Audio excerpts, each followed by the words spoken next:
Nick, seriously, what Charlie say? And yet another beer.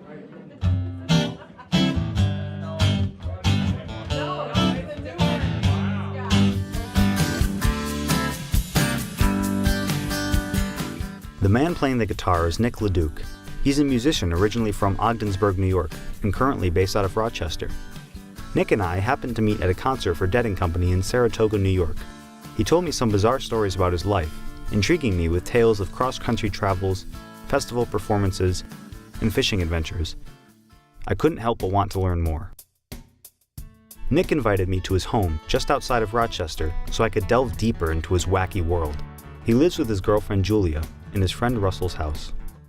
Nick's doing well, we're doing well, his girlfriend Julia's doing well, and you know, we take it day by day and we just try to have as much fun as we can. He would come out a couple times on his motorcycle, you know, we'd see each other and I'd meet him up at shows. So you guys ice fish and stuff around here? I do, yeah, I ice fish. We do, yeah. I mean, I drag Russ out there, but I ice fish like crazy. I think last year I didn't ice fish like 3 days.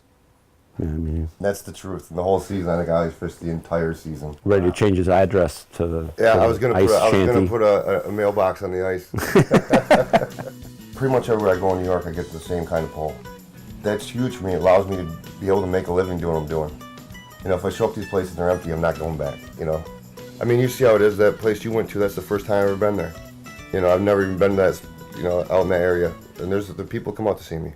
So it's nice. So tell me about zBurg. It's a project with Mark Valley, right? It is, yeah.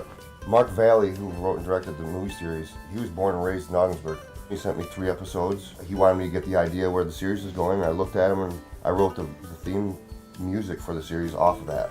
It really captures the sense of that. That's what it is. zBurgNY.com. This is a painting, the same guy that does these over here, you know, this is the same guy. He painted me at a show one time. He used to show up and just paint me, and just paints things, but he painted that.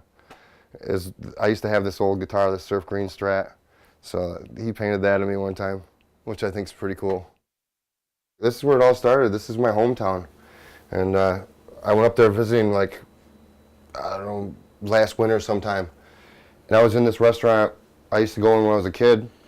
And this was on the wall, and it had like a tag on there with, you know, the photographer's information and stuff. I looked, and I knew the guy, so I called him up, and he ended up mailing that. I said, I want that for my studio, and you know, it's inspiring.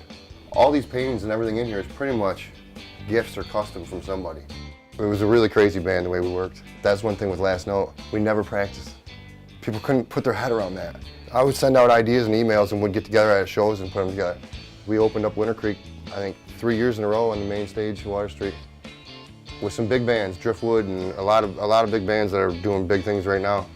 During my stay, something very simple but very important happened. Nick taught me how to play lead guitar. Let's check this chord out. What?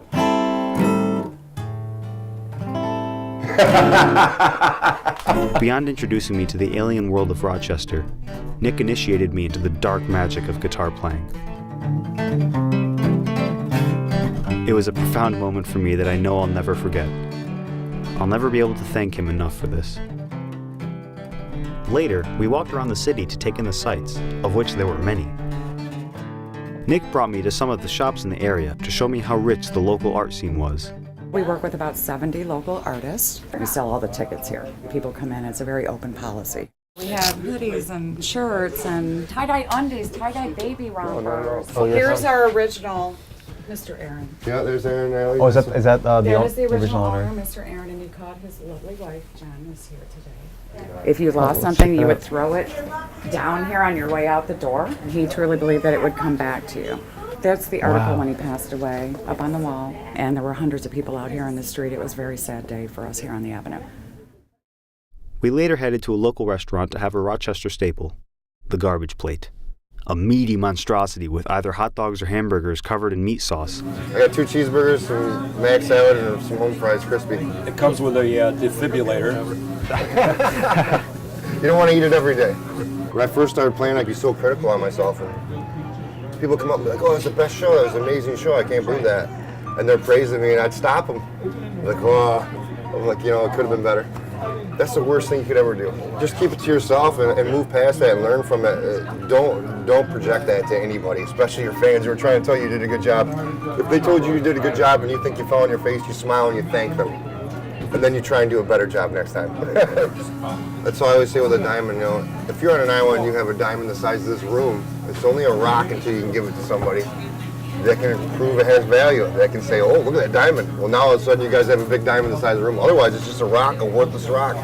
It's the same thing with the music industry, and I was trying to explain to you. You have so many talented people out there, but if they don't have that venue, if they don't get it out to where it needs to be, I think getting it in the right hands is the toughest part of the music industry. There's something to be said for hidden gems.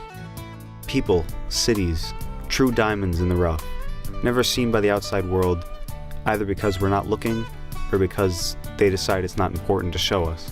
I think all artists can learn a lot from each other as soon as we realize that we're all hidden gems. And a realization like that doesn't just go away.